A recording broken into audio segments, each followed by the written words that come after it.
Face cachée, c'est votre nouveau rendez-vous de l'entre-deux tours dans la matinale avec vous, Jean-Philippe Ballas. Bonjour. Bonjour Thomas, bonjour à tous. Chaque jour, donc, on creuse un aspect méconnu des deux finalistes de la présidentielle, Emmanuel Macron et Marine Le Pen. Et ce matin, vous êtes donc penché sur leurs études. Et tout de suite, on convoque l'élève Macron au tableau. Bon élève, très bon élève, passé par les Jésuites, la Providence, à Amiens, établissement catholique.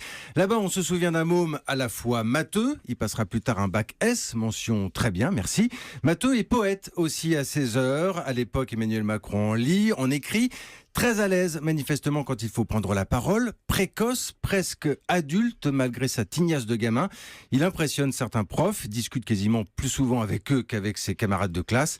C'est là aussi qu'Emmanuel Macron rencontrera Brigitte, qui deviendra plus tard sa femme. Et c'est un peu pour ça, à l'époque, que sa famille l'éloigne, direction Paris pour Emmanuel Macron. Exactement, lycée Henri IV, Hippocagne-Cagne. Il n'aura pas normal sup, Emmanuel Macron, échec. Il passe par Sciences Po, puis c'est l'ENA, dont il sortira en 2004.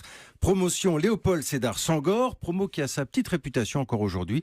On y trouve notamment Gaspard Ganzer, vous savez, qui est devenu ensuite communicant de François Hollande. Alors ça, c'est pour Emmanuel Macron. Parcours très différent pour Marine Le Pen, Jean-Philippe. Alors déjà, elle n'est pas passée par les Jésuites, elle. Et si elle aussi se fait remarquer de ses professeurs, Thomas, c'est tout simplement parce que son nom est déjà connu à l'époque. Elle est la fille de Jean-Marie Le Pen. Elle dira que certains enseignants, pas tous, mais certains lui font sentir. Il faut préciser également que l'élève Le Pen a un certain goût du happening. On raconte qu'au lendemain de la victoire de Mitterrand en 81, elle débarque à l'école avec un brassard noir en signe de deuil de la nation. Bon, ensuite, elle fait des études de droit, c'est ça ? Oui, fac de droit Assas à Paris, maîtrise, puis DEA de droit pénal. Marine Le Pen rencontre des membres du GUD, notamment à l'époque le syndicat étudiant d'extrême droite, des membres qu'on retrouvera plus tard dans l'organigramme du Front National. Mais au final, son projet, elle, c'était de devenir avocate, Marine Le Pen. Oui, elle a été. En fait, vous avez deux facettes à l'époque. D'un côté, Marine Le Pen, la jeune femme qui aime sortir en boîte, qui aime fumer, qui aime faire la fête. Elle démentira plus ou moins mollement des années plus tard.